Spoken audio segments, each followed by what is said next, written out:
So I'm going to give you a brief overview of LNG as a marine fuel and the work of CLNG. So CLNG, just a few words about it. We're a global advocacy organization. We're also relatively young. We've been around for about two and a half years. We have grown quite quickly to now encompass about 36 members who represent the entire marine value chain. So our focus is global advocacy on behalf of LNG as a marine fuel.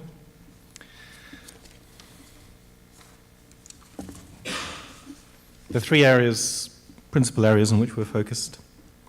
One is making the infrastructure case for LNG as a marine fuel. The second is the economic case. And finally, it's the emissions or the environmental case for LNG as a marine fuel. And I'm just going to take you quickly through each of these in turn. So starting with the infrastructure case for LNG as a marine fuel. I think the interesting thing to note is when you map the global shipping lanes or map the existing bulk LNG structure to the global shipping lanes, you see a very clear match. And I think often people will say, well, through the introduction of LNG as a marine fuel, you need to build huge amounts of infrastructure. That's clearly not the case. There are about 150 LNG liquefaction plants around the world and LNG import terminals, and there are about 50 more under construction. So the challenge for LNG in terms of infrastructure is the last mile. It's taking it from the bulk terminals to the ship, and those investments are significant but small compared to the actual bulk infrastructure. Those investments are happening in Northwest Europe, they're happening in North America, in Asia, particularly in Japan, in Singapore, in Korea, and in China. Another thing I think is also interesting to note that LNG doesn't need to be everywhere to play a significant role for the global shipping industry. It needs to be in the right places. If we look at global bunkering picture, it's very concentrated. I think about 3 ports are responsible for 30% of conventional bunkering at the moment. And if we look at the top 10 bunkering ports globally, 9 either already offer LNG bunkering facilities or have firm plans to do so by about 2020. The final point I want to make here is, I think if we look at the development of LNG bunker vessels, which are key, and it's a key signifier as to the maturity of the industry. In 2017, there was 1 in operation. Now there are 9. In about 18 months, that should have doubled to near on 20.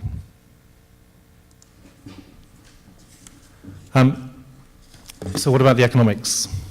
We're constantly told that LNG is incredibly expensive, and why should shipping operators invest in LNG as a marine fuel? So what we've done is to actually undertake some very sophisticated, detailed investment analysis. We started with the container sector.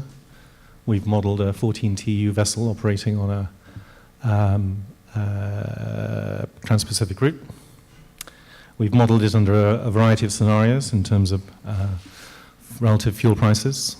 What we're trying to do here is compare LNG versus heavy fuel oil with exhaust gas abatement and low sulfur fuels. So very much looking at the 2020 time horizon and with the implementation of the IMO sulfur cap. So looking at those compliant solutions. We've also assumed that open loop scrubber is a viable solution.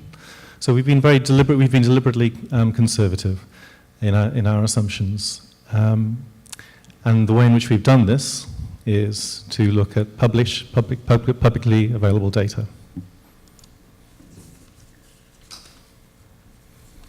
So in terms of results, from our work on the container sector, we see that on a 10-year basis, LNG delivers a significantly higher ROI compared with open-loop scrubbers, and it's a hands-down winner compared with low-sulfur fuels.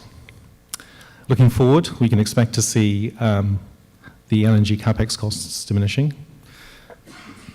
as scaling effects come into play. A point we made, and maybe we'll debate this, is in terms of scrubbers, which is sort of one of the obviously natural competitors to LNG as a marine fuel. We shouldn't underestimate the cost of scrubbers, particularly for container vessels. Nor should we underestimate the fact that there is a sort of significant parasitic load. And we're also assuming that open-loop scrubbers are going to be unregulated, and I think here we have some concerns as an industry that in certain territories that, for example, in Singapore and I think in Chinese territorial waters, that there's potential regulation to limit their use.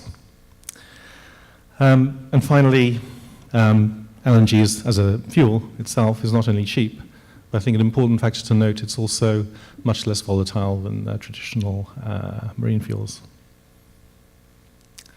All this work on the investment case can be downloaded from our website. There's a very clearly articulated brochure there with details, clear details on all our assumptions and workings. So, I think the economics of LNG as a marine fuel is being more widely recognized. There are a relatively small amount of LNG fuel vessels currently in operation, but what we've seen since about 2010 is an annual growth rate of between 20 and 40%. And I think, as Albert Einstein said, there's no force in the universe as powerful as sort of compound interest. So I think we can see strong growth in the number of vessels.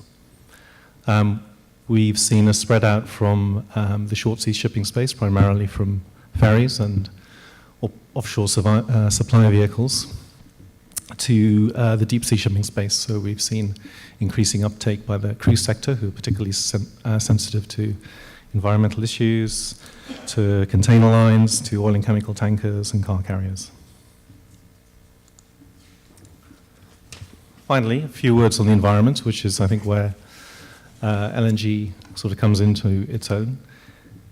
It provides a proven local emissions solution, so it meets and exceeds all current regulations. And I'm talking here about the IMO 2020 sulfur cap and the even tighter regulations in SECAs and NECAs.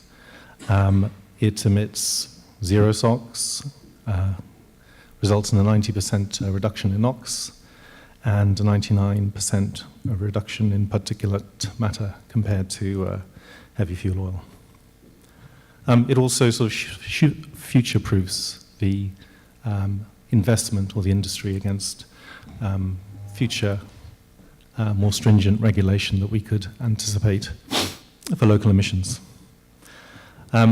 It's the only scalable marine fuel providing significant greenhouse gas benefits. So we see greenhouse gas benefits of between 10 and 20%, again, compared to heavy fuel oil, with a potential for more in the medium term as issues such as methane slip are addressed. Longer term, fossil fuel LNG is completely fungible with bio-LNG and synthetic LNG, and this provides a longer-term pathway for the decarbonization of the industry.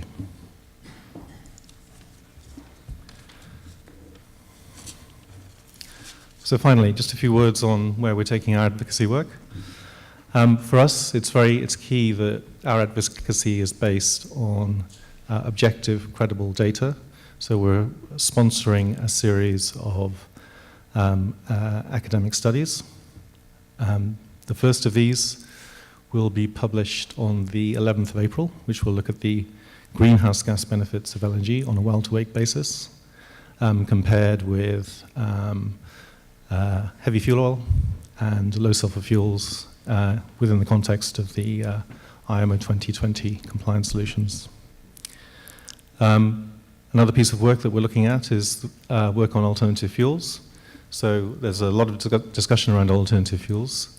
So what we want to do is take a hard look at their operational and commercial readiness for use within the shipping industry.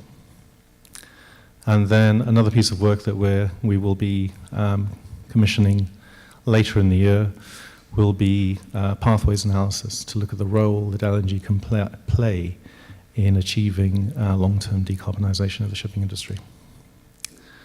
And our investment case work will continue. So in the pipeline, we're doing further work on additional liner trades, dry bulkers, car carriers, etc. That finishes what I have to say.